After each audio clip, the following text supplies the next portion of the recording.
Welcome to our bushfire recovery information session.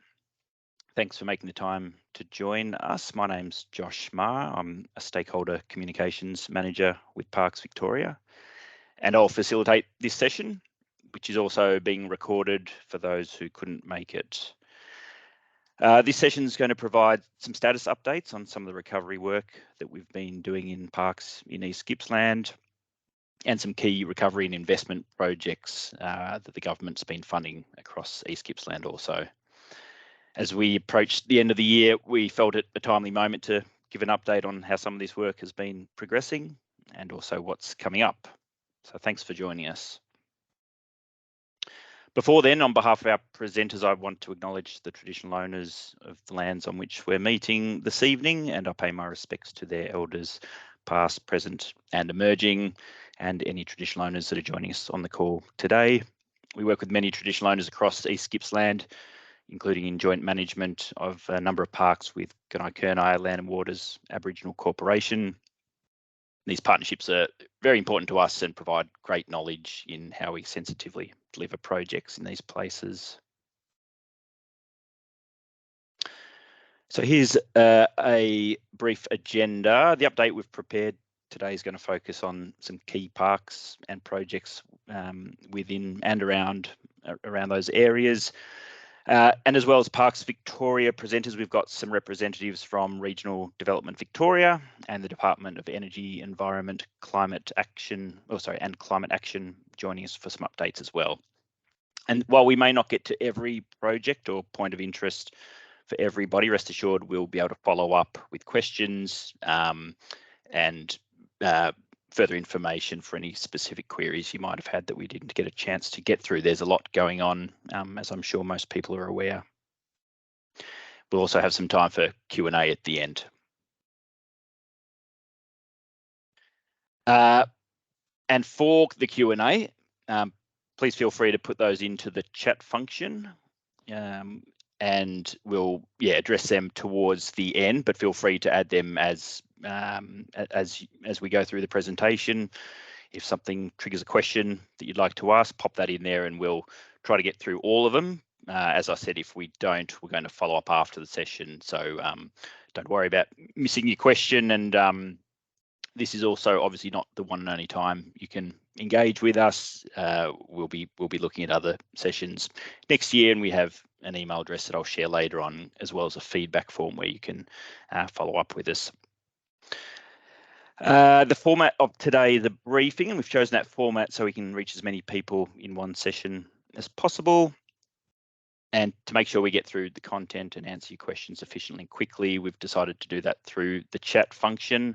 Just saves us a lot of time potentially lost with people being on mute and possible issues with audio quality and the like.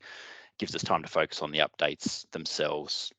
There'll be a chance to give feedback, as I mentioned, at the end of this session about how it went and your preference for updates in the future.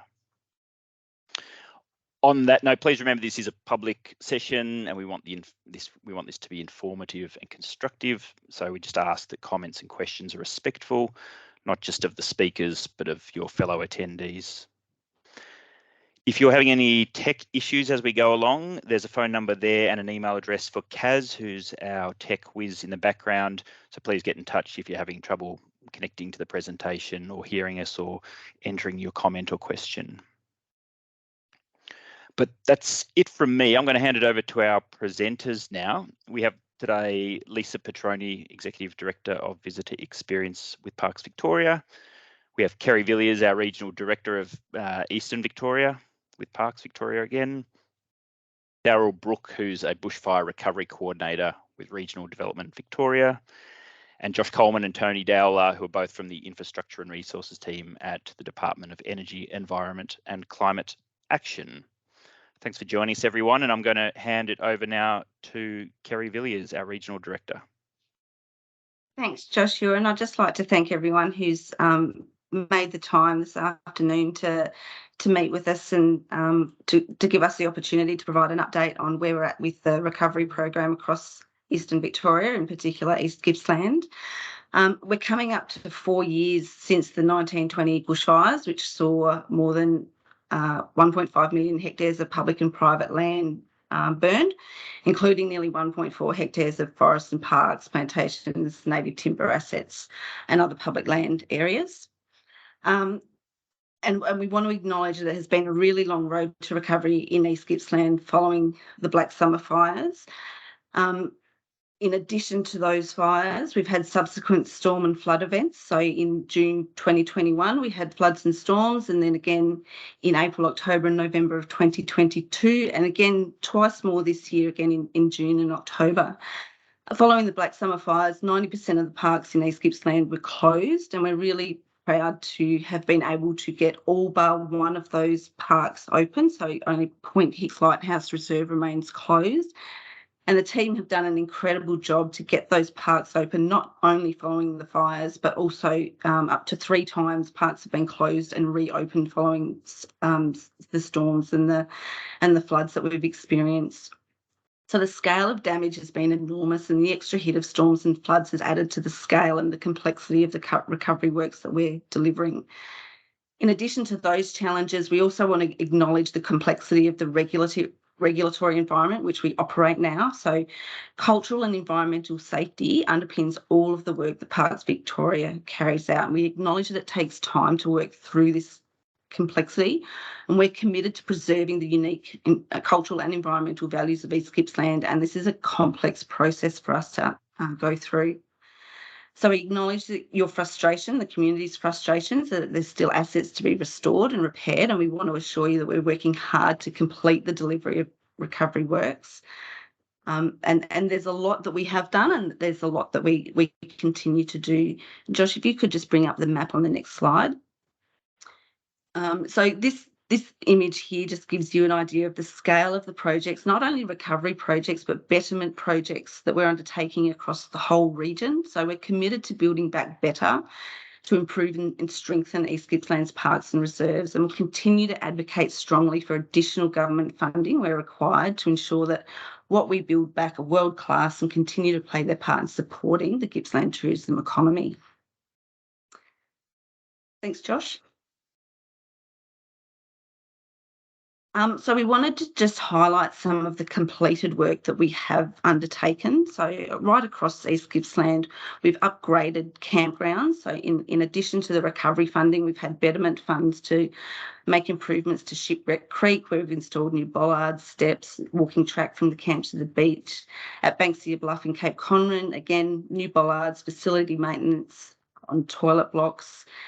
At Angus Vale, we're currently undertaking work within the campground to formalise campsites, pedestrian access, roading works, those sorts of areas. Angler's Rest up along the Midda, we've repaired road and access roads and visitor facilities. Flora Reserve near Bairnsdale, we've installed new picnic facilities, bridges, steps, toilets. We've had a community event there to celebrate the reopening of that site. At Can River Bushland Reserve, we've put in new picnic tables, gravelled tracks, bridges, retaining walls, culverts, done hazardous tree management. And again, we had a community celebration day there earlier this year.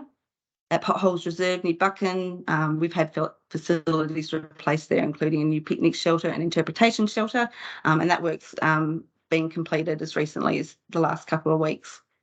We've done lots of road and track repairs, so particularly following storm and flood events. So we've done work to the Mitchell River Road, Morsford Road, Shipwreck Creek, Snorri Estuary, the Point Hicks track.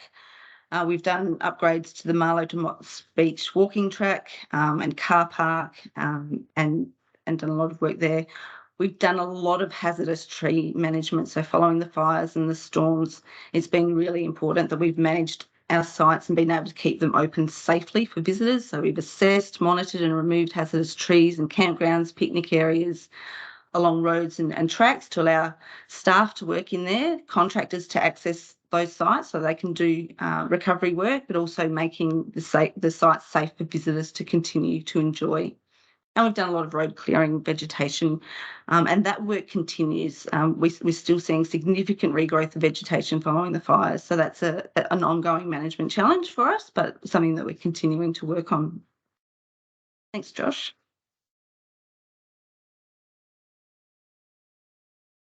So again, over to me. Thanks, Kerry. And thank you again, everyone, for taking the time to join us. I'm Lisa Petroni. So I'm going to talk to you a little bit about a couple of very loved visitor sites, one being Cape Conran Coastal Park and the other being Buchan Caves Reserve. So let's start with Cape Conran. And I just also wanted to add some context here, because Parks also saw this as an opportunity, and Kerry's alluded to some of it in the highlighted works from recovery. We were very focused on building back better, building back more resilient infrastructure and product into these regions, because unfortunately, as what we've seen in a short period of time, these bushfire and storm events, they're not one-offs. They're not, 100-year storms or 10-year fires. We're seeing through climate change a lot more frequency. So what we were really committed to, and we spent a lot of time lobbying government and educating government on building back better. So, Kerry showed you structures of bridges that we've built back in steel, so that hopefully, if fire unfortunately does go through that landscape, which is maybe more of a given, that we can reopen these assets much sooner than what we've seen through the 1920s fires in particular. Conran is a good example. We saw a really great opportunity to create a better product at Conran and absolutely to build back better. So what you're seeing here in the works that have been completed, and I have to say, our local team, they also live and breathe in these regions, and particularly at this park, to have been able to access and reopen the Banksia Bluff campground for Easter after those fires had gone through. And I know that seems like a fair wait, a long time ago. They were really proud of that, and we were really proud of the work that they had to do, because anyone that went and had a look at Conran after those fires went through, it was pretty devastating. Unfortunately, Banksia's burned very hot and very hard, and we saw things exposed that we'd never seen before. The amount of asbestos removal that we went through, for those that have lived in the area for a long time, you'll remember all those old shacks and cabins that were built on the shoreline. Well, all of a sudden, with vegetation gone, all that asbestos was exposed again. So the cleanup was far greater than what any of us had ever expected. But this is the land we work in, and so first to talk to you about some of the things that have been done, and as we've said, built back better. You're looking at photos of toilets, of trails, of accessible showers, bollards, and the Yoorung Lookout. But Banksia Bluff Campground, we've rebuilt toilets that are more modern, more compliant, and provide better access at the site. We also improved the design choices and material, as I said, for infrastructure, hopefully to increase its lifespan and make it more resilient to climate change and the impacts that come with that. There's been a lot of vegetation management, and Kerry talks about that. We know what tree risk is like. We know the ongoing management, and particularly when landscapes have been impacted like these landscapes in East Gippsland.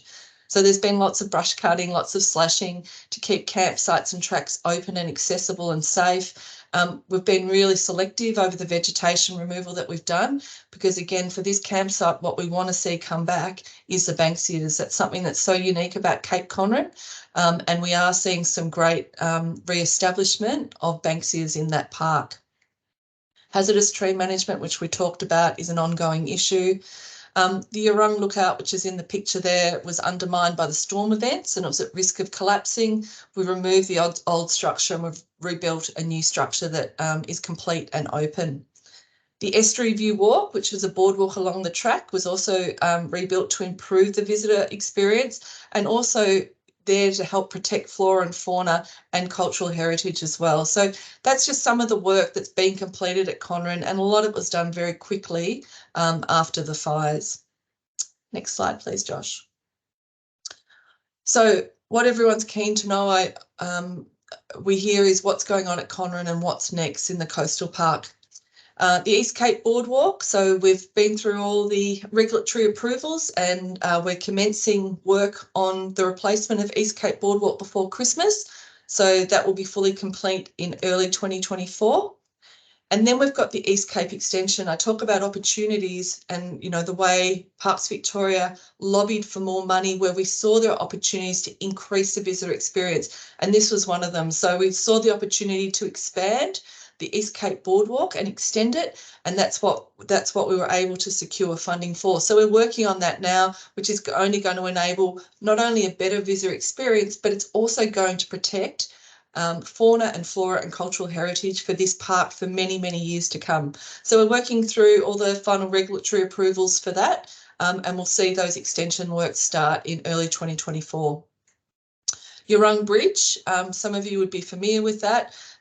That sustainable damage. We're working through all the assessments on that to make sure, one, we've had all the engineering assessments done, and they're quite detailed about the structure. So now we're working through, and we're working very closely with our partners at DECA on, can we re-establish the current infrastructure, or do we have to dismantle and rebuild? And we're working on that, and hopefully we'll have an outcome for the community very shortly on that way forward. The water and sewage from Marlow to Conran and the shared path. This project was originally scoped to install water and sewage pipes all the way from Marlow to Conran. We've had a slight change because of the fall and water flows and a whole lot of technical issues. So we're going to do the water, and we're working with East Gippsland on the design of that currently. But sewage, we're looking at sewage treatments on site now. So we won't be running sewage the whole way. It just doesn't have enough water movement and fall. I'm not a sewage expert, but many that are have talked about the importance of the maximum amount of water flow, which this park does not generate. So we are looking at sewage treatment options on site, but that's well and truly in train, and we're working very closely with East Gippsland Water. Cape Conran Activity Centre and Office. So the design's complete for the Activity Centre. We're out requesting for tenders at the moment for the construction of that. And subject again to regulatory approvals, we expect to start construction May next year on the rebuilding of the activity centre. And again, that'll be another great example of building back better. The Cape Conran office, so the construction, as you know, we're in temporary facilities there and have been since the fires went through. We've done all the design, it's all complete. And again, we're just in the final regulatory approvals before construction will start on the Cape Conran office. The walking tracks at the Cape Conran Coastal Park, all walking tracks are now open, including a section of the nature trail between Cowrie Bay and Joiners Channel. So they're all open for the public, and we're just on the final stages of planning for the interpretive signage for the activity centre, office and walking tracks. And I might just pause there for a second too. The intent of Parks Victoria, as many people know that have been in the region, we used to outsource the management of this to external private sector parties. We have an aspiration to do that again. Once we've got this park back and built and fully operational, we'll be looking to run an expression of interest to give this back to the private sector to operate on our behalf. So it's still probably at least 12 months away before we look at the evolution of that expression of interest. But I just also want the community to know that is absolutely the intent that we have as Parks Victoria, to give that back to the private sector to operate as they once did very well. Next slide, please, Josh. Then we've got the roofed accommodation project at Conran. You know, I have to say we couldn't have been more pleased to have been able to give that to a local Gippsland builder based out of Bairnsdale. Many people that live locally will have seen these sitting in the yard. They're a modular build.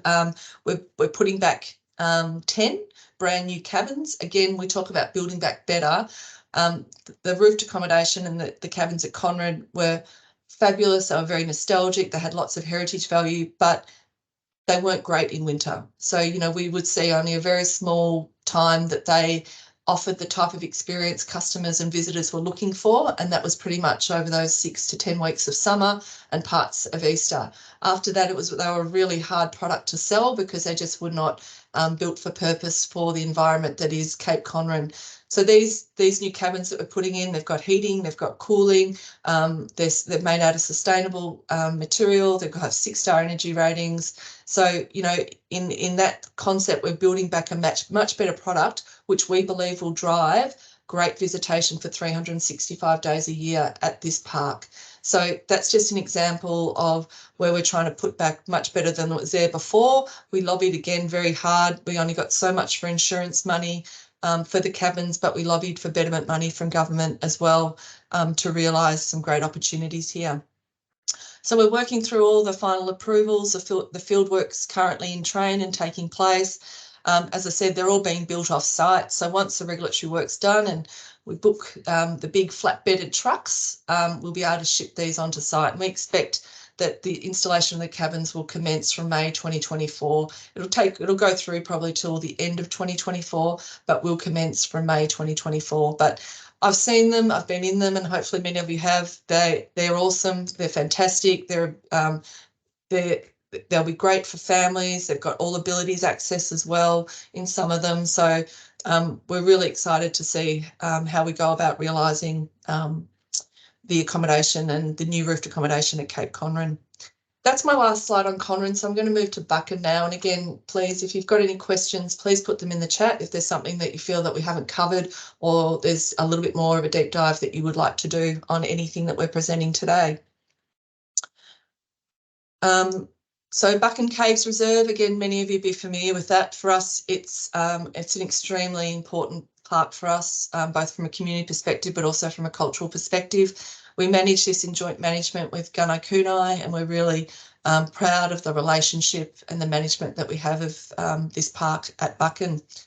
So again, many of you know that 70% of the campground was reopened in September 2020 after the fires went through in that 1920 bushfire period.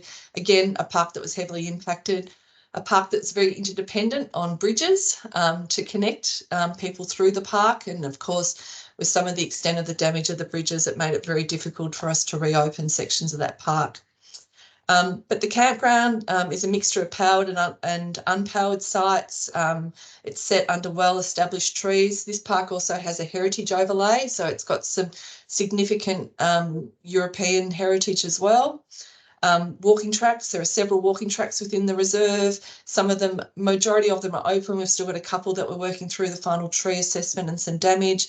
We did have a lot of damaged, dangerous trees, and again, tricky with some of the heritage conditions around some of these protected trees. And so making sure, again, we were working through the process and we were very respectful of everything that makes this park so unique.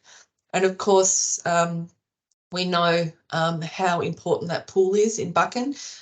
We heard from the community that there was a certain younger generation for a couple of years that weren't learning how to swim because they relied so heavily on that Buchan pool to help them do that. And you can see from the image there, and that's our team, that we're able to reopen, how much it meant to everyone jumping in that water in the middle of winter. But, you know, the Buchan pool is reopened, but we will continue to monitor, particularly over the lower rainfall periods, the quality of that water there at Buchan. The bridges, you know, you can see the bridge there that's been replaced. We've still got one bridge. We've got a temporary bridge in place and I'll show you a picture of that we're about to open. We've got shared and new paths now that connect to the Buchan Township, which are managed by Glowak, and we obviously work very closely with the council to make that happen. So again, better connectivity into the park, back into the township, hopefully that will drive more economic benefit for visitors and connect to that fabulous little town of Buchan. Next slide, please, Josh. So as we know, the hero is the caves and the cave tours, which continue to be extremely popular in the region. The fairy caves, and again, a lot of this is heritage listed. That's a photo of the original heritage roof, which was impacted and damaged. We're just finalising the last lot of permits, and we will be rebuilding the entry to Fairy Cave, but it hasn't stopped us opening it. So Fairy Caves has been open for tours. It's just the last piece of work to take it back to what many of the locals would have remembered from its heritage aspects, and we're just in the final stages of that. We're also reconstructing a new ranger guide hut to replace the previous one that was damaged by fire. Again, we're working on the final design and the planning approvals, and we will commence that work mid next year. We're putting in some temporary facilities though, so that our guides do have somewhere to reprieve from the heat and just take some time out over what we are expecting to be a busy summer period. Then you've got the North Arm roofed accommodation. Again, you talk about building back better and resilience. We had wilderness tents there as we did at Conran, which perhaps never really worked for that environment. We had lots of problems. Again, there's only certain weeks of the year that the product was suitable for the market over those busy summer periods, and they were totally destroyed during the fires. So we had some insurables that came back with that. And we're in the final stages of design, which will be completed early 2024, and we'll replace 2 of the cabins that were destroyed in the fires. And again, we'll build back with an all-weather, high energy rating, family type cabin that will be placed up that north arm. And we're really excited with some of the early concepts of designs. We're working really closely with Gunai Kunai as well, where we can introduce some cultural elements and really drive some of that authentic cultural experience that we know Buchan is so renowned for and so rich. We're doing a lot of flood mitigation work that's not particularly sexy around that north arm, but we're trying to reduce the impacts of flood, which again we know will come and we will see more frequently as the years go on. We're also developing a new picnic area up the north arm, a day visitor space and a cultural yarning circle as well for traditional owners. Spring Creek walking track, the planning and approvals processes are underway to replace the final damaged structures of that walking track, including, again, another pedestrian bridge, some handrails, edgings, things like that, but that is imminent. So that's sort of an update on where we're at with Buchan. And then just the last few things, next slide please, Josh, that we're working on. That's a very sexy picture of the new bridge. As I said, we've got a temporary bridge that's operating in parallel at the moment, but that's a new bridge that our friends at DECA are currently constructing. We're working with Glowak on the Spring Creek Cultural Trail and just some ongoing cave improvements, but both caves are open, both have been fully operational, both been extremely popular, and we'll continue to try and increase the capacity and working with our volunteer groups and also with our Parks Victoria staff to continue to enrich that experience. And that's it for me on Buchan. I think it's back to you, Kerry. Lisa. So I'll talk a little bit about Kurrajingalong National Park, and this Kurrajingalong has been severely impacted by fires and floods. We've seen damage to toilets, jetties, tracks, trails, bridges, roads, campgrounds, the whole lot. So we have done a lot of work there. Hazardous tree work and vegetation management has been huge, particularly along around our campgrounds, along walking tracks. Vegetation regrowth following the fires was quick and it was intense and it's ongoing, and we've done a lot of work. The teams are regularly out there brush cutting and slashing just to keep these sites open. We've repaired a number of roads throughout the park, and just recently this weekend, the Mallacoota Endemic Garden, a project very proudly delivered by the Friends of Mallacoota in partnership with the Royal Botanic Gardens, houses some rare and endemic plant species, and just created a really special place for people to go and enjoy and reflect, and that was officially opened on the 19th of November, so quite recently. Done a lot of work just to reinstate campgrounds, reinstate walking tracks, and reopen those visitor experiences again, encouraging along to keep, for visitors to enjoy, but to enjoy safely. Thanks, Josh. So still a bit to deliver in that area. So the Mallacoota Inlet jetties. So we're intending to replace and upgrade jetties around Mallacoota Inlet and upgrade day visitor sites associated with those areas. We're looking at new toilets for Genoa River Fire Trail, Sandy Point Southwest Arm, and we've actually awarded the contract for that, and construction will commence for those when we have all planning approvals in place. Point Hicks Visitor Precinct. So this project, we're aiming to upgrade facilities across the whole Lighthouse Light Station precinct, including the Heritage Lighthouse, the buildings, visitor accommodation. We're looking at fire protection, power generation, sustainability initiatives at that site, and we're a bit challenged by road access. So you may be aware that the road from Thurrock Campground to the lighthouse has been significantly impacted by coastal erosion and storm events. So we're doing some work looking at an options analysis for reinstating safe access to the lighthouse precinct. Thurrock River Campground, so that's currently closed and inaccessible due to the bushfire and flood damage, and in particular the Thurrock River Bridge. But we are looking at ways to begin work within the campground to rebuild that site and reinstate that site so that it's open at the same time as the bridge, so that we're not going to wait until the bridge is built before we commence work at the campground and push out the timelines for that. And we've also got a project to look at the Kurrajingalong Coastal Wilderness walk, looking to improve access to that area for a wider range of people and offer more opportunities for people to experience and learn about, the unique environment, the values of the coast along the Croalging National Park, as well as Point Hicks and Cape Conarin Coastal Park. Thanks, Josh.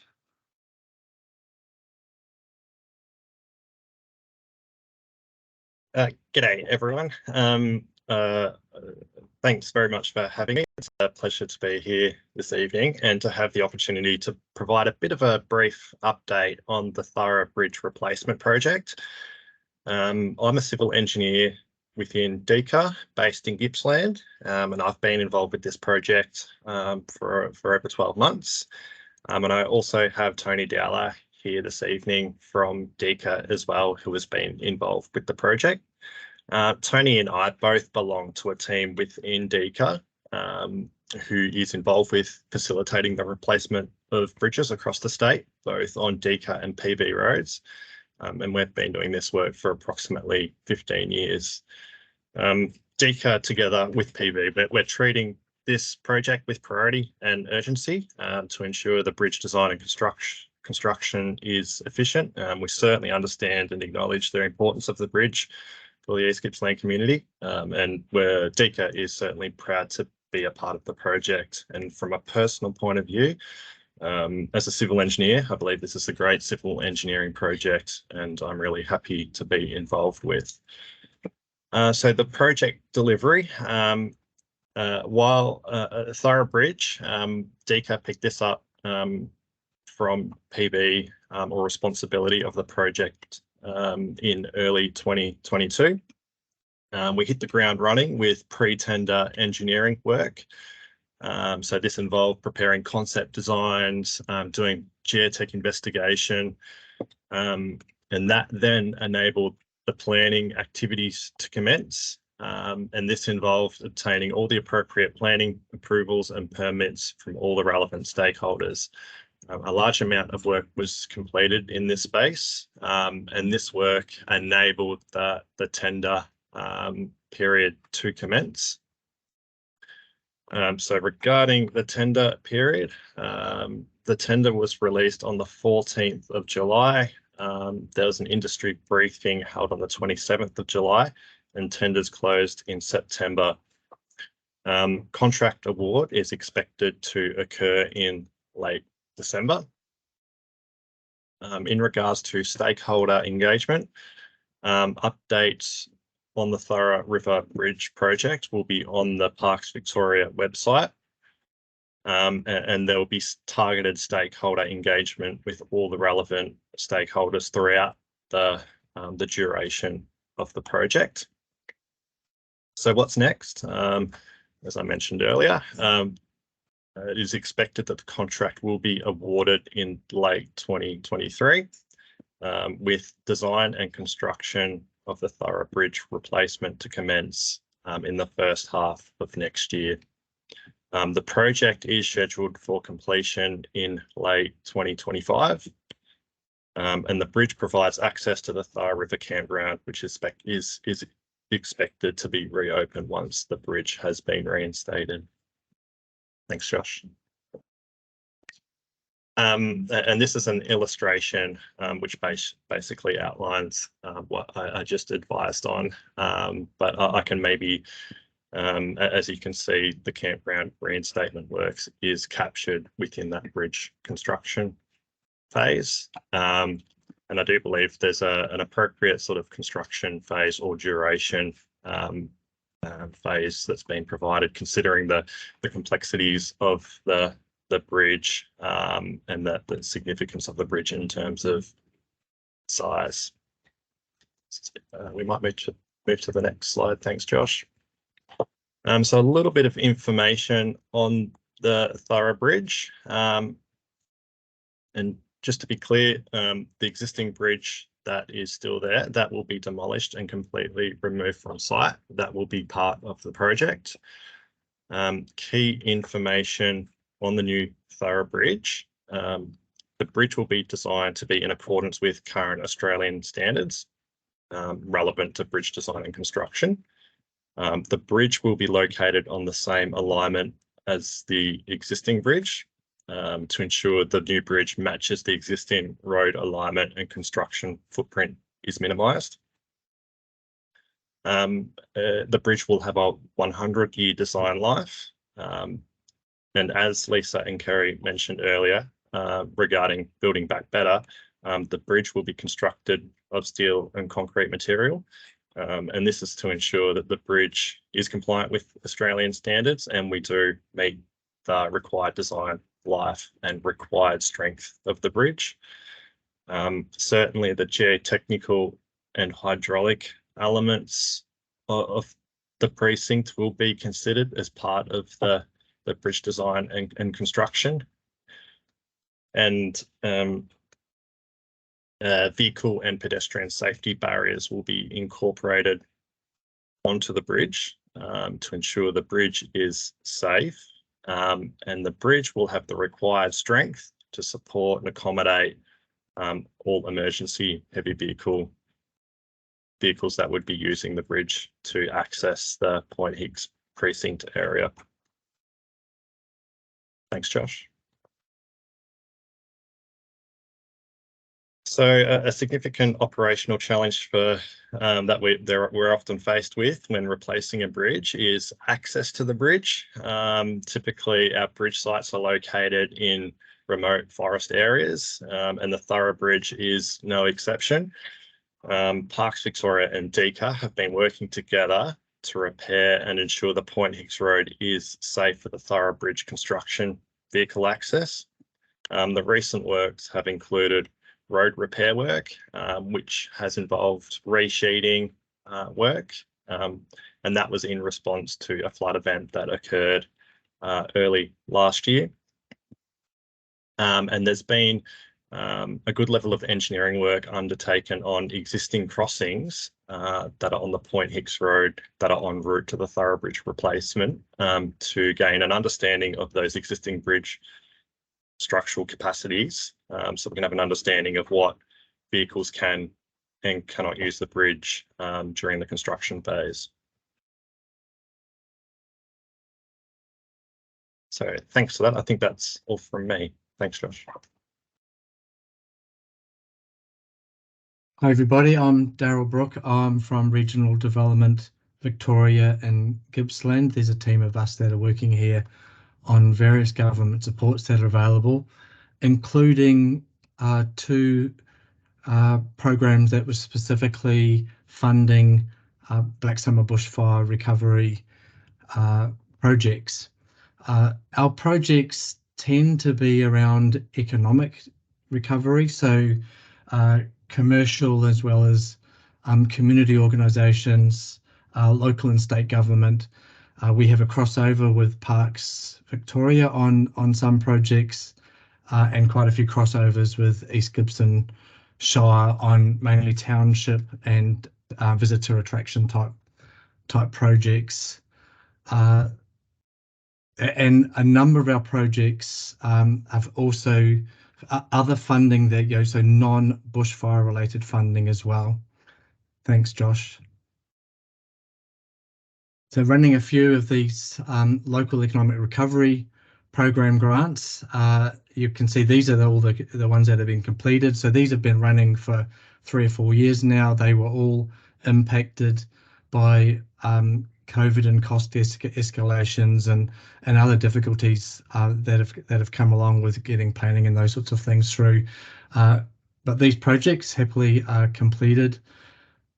Thanks, Josh. These are the ones that are through the local economic recovery program that we're still working on. The first few at the top are quite close to completion, so they've relatively minor elements of the project to be done. And then as we get further to the bottom, towards the bottom, where projects are going to run through into next year for completion. Mostly these projects have been about rebuilding assets or new assets that bring jobs or visitors along. Thank you, Josh. And then finally, the other grant that was specifically for the Black Summer fires was Bushfire Tourism and Business Fund. So these were those. You'll see the Malakut Abalone processing facility was actually in both. The first part of that is finished, and then this is some ongoing work that's been completed as well. Paynesville and the Buckins Cave, where we crossover with the report they heard earlier from Parks Victoria. Thanks, Josh. I think that's me.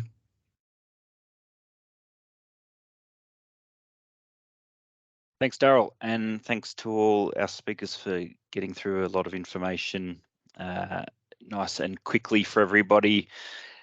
We've had a few questions come through. So for those who haven't put anything in and wanted to, now's the time. Like I said, we'll also provide a summary of not only the presentation, the slides themselves, and a recording of the session after the session. But if you have any questions now that you want to put to the panel, please do so. I'll get to the first one, and perhaps Lisa, it's one that you could start us off with, at least around a timeline for Yurrung Bridge to be completed. Yeah, sure. Thanks, Josh. And sorry if I wasn't clear alluding to it. So we're working through all the engineering assessments at the moment. And what we first of all need to decide is if we're going to reinstate the existing bridge and if it can be reinstated or if we do need to rebuild. We've also been doing a lot of work to understand the significance of that bridge for things like fire and the types of weight-bearing firefighting vehicles it may need to carry now and into the future. So the team's working on that, and as you can imagine, we're working through the insurables and other funding required to bridge that gap to make sure that we are building it to what its future capacity requirements might be, and that might not be the same as what it was previously, particularly when we look at the weight and breadth of water tankers and other firefighting equipment. So I don't have an exact timeline for you on it, except to say we will continue to update and report on it, but we're hoping we'll have a direction in the next couple of months on one, if we're reinstating the existing bridge or if we're removing and demolishing that and rebuilding something that's more fit for purpose for the future. So we'll take that one on notice, and we'll make sure that we continue to upgrade our website and our web pages on that particular asset. Thanks, Lisa. And perhaps another one while you're going, checking for an update on the shared pathway between Marlow and Conran. Sure. Thanks, Josh. I just want to say with the shared pathway, the main purpose of, so it was 13.15 million that was provided to improve the quality and sustainability and compliance of the water services to Cape Conran and we're still working on that. We're working on the final route and design with East Gippsland Water. So that's the main part of the funding that was provided. And then we're also now working on the options of the shared path that are being considered, and we're considering the technical and financial requirements to design to construct the path. And some of these have been specifically requested, and which is fair enough, by East Gippsland Shire Council. So we're working on that options at the moment. So it's 13.15 million, predominantly was originally for water, and that's first and foremost priority, and we should know where we're at with that water project fairly shortly. And then we'll continue to work on the options that we need to consider, particularly around technical and financial requirements of the design for the pathway. So again, please check our website for updates, and we hope to be able to provide updates on that fairly shortly. Thanks, Lisa. Another question that's come through again about timelines for the restoration of Cabbage Tree Palms Walk and Palms Track, which is only four-wheel drive accessible at present. I'm not sure who's best to take that one, Kerry. Throw that to Matt Berry, a regional recovery manager, if that's okay.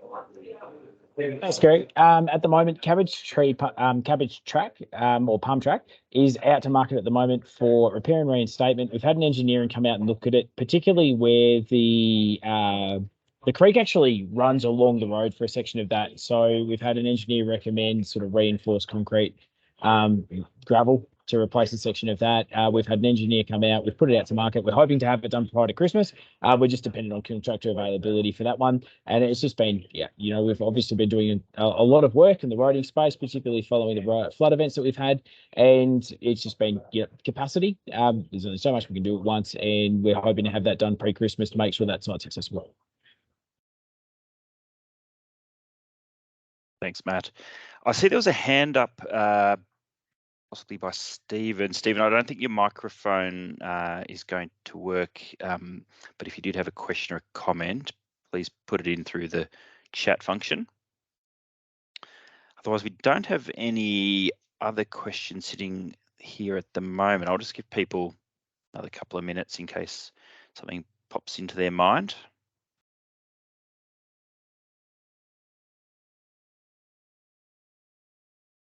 Just while we're waiting, I'll just, I guess, remind people also that we are maintaining this information on our website.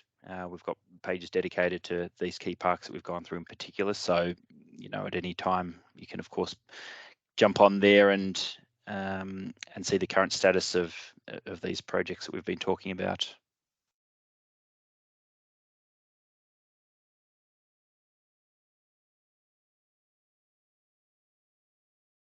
Doesn't look like any more questions coming through.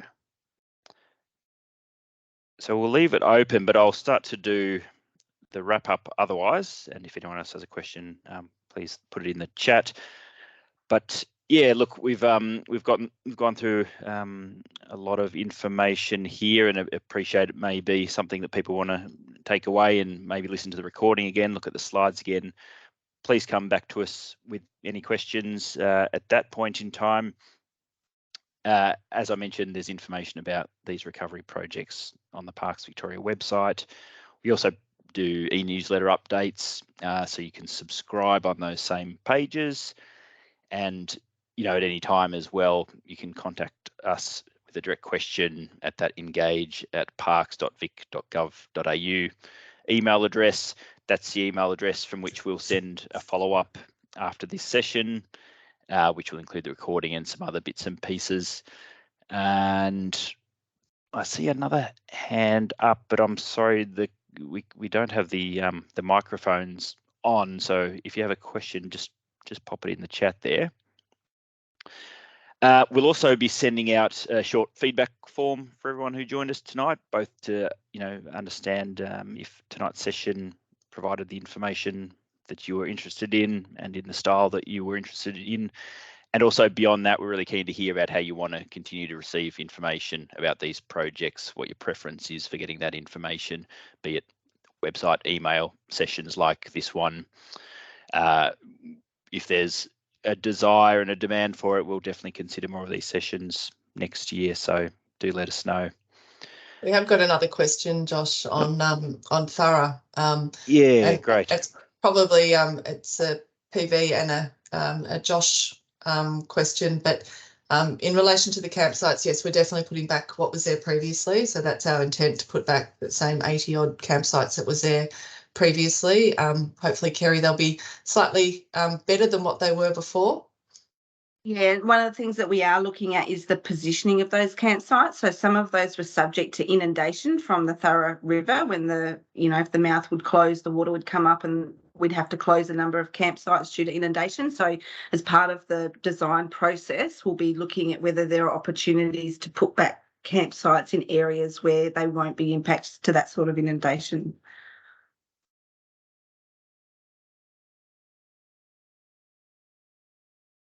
Josh, perhaps question number 2 for you about the design life of the bridge. Yeah, of course. No, that's a really good question. So that 100-year design life is based on the current and latest Australian Bridge Code for bridge design. So it's an industry standard. And ultimately, we only want to be replacing the bridge once, within the 100 years and hopefully longer than that. So it's a bit of an economical decision as well. So good question. Thank you. Great. Gales Hill's track. I'm not sure if we have any information on that one. Anyone on the panel? Josh, best to take that one on notice. We can, if the person can leave their details, we can chase up information on Gale and come back to them. Fantastic. Yeah, well, we'll follow that up and send that out after the session to all those that have registered. But thanks for that question. We've had a couple more come through, which is great.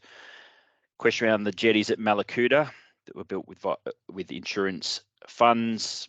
The last in Feb 2022. There's been nothing since, and recently one of the old ones has been closed due to it being dangerous. Over the past 20 months, comms from Parks has been spasmodic.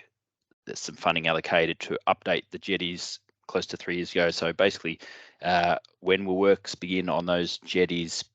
I think, Kerry, that's possibly one you can talk to. Yeah, so we're working through the final approvals, planning approvals for those. So making sure that we get all our regulatory approvals in place before we can commence construction. So we would be hoping to look at construction early to mid next year, following approvals, final design, and commencing that work. But we're in the final stages of the approvals now. Thanks, Kerry. And another question about timeline for opening the section of Conran Nature Walk from Joiners Channel to Cowrie Beach Car Park. That's probably me. I might just have to take that one on notice and come back on that one, Josh, if that's okay. Yep. Unless, Matt Berry, you've got might have an anything to answer. add on that one? Yeah, absolutely. Our team actually was down there, did a working bee week before last, and has opened the section of the nature trail. So that's distinct from the boardwalk, but the actual bushwalk that's between those two locations has been reopened. Yeah. Fantastic. Thanks, Matt.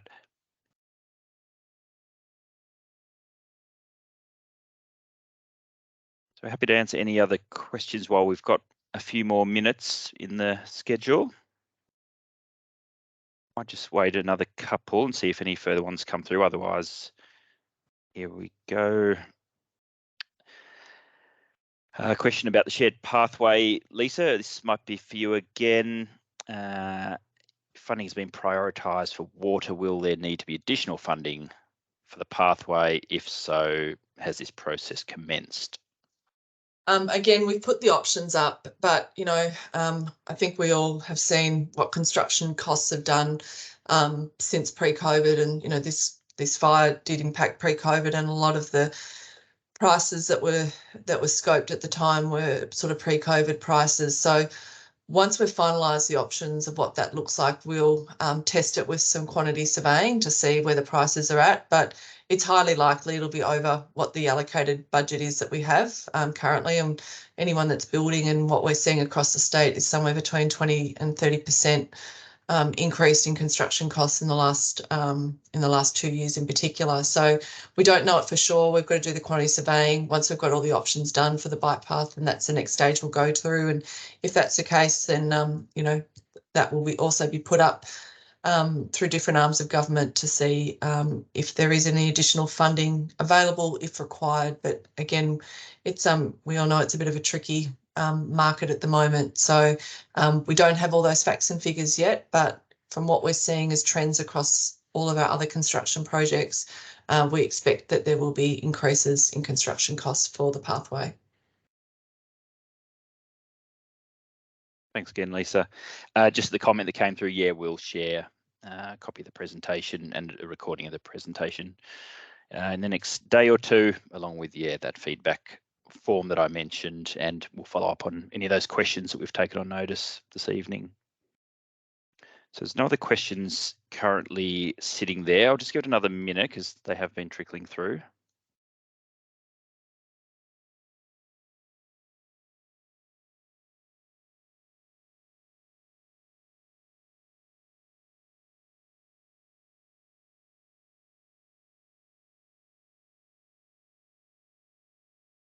Has any work been done in Erranunga? I'm not sure if that refers to is there a specific project you have in mind, whoever put that that question in?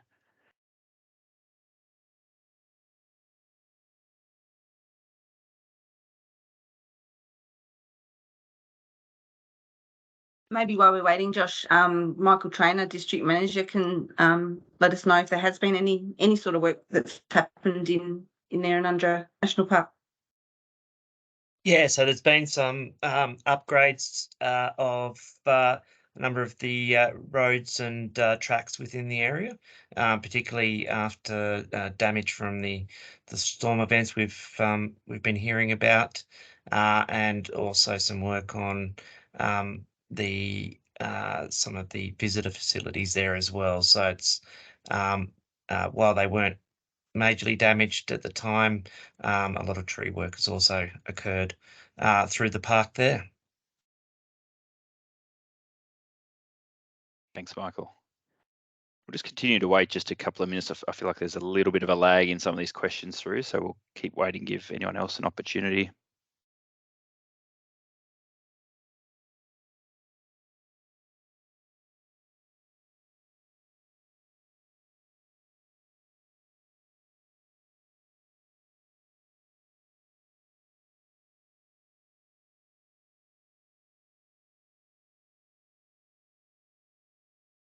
Okay, that might be it. Look, as I said, if you had a question that you were trying to get through, or if you think of it later, please get in touch.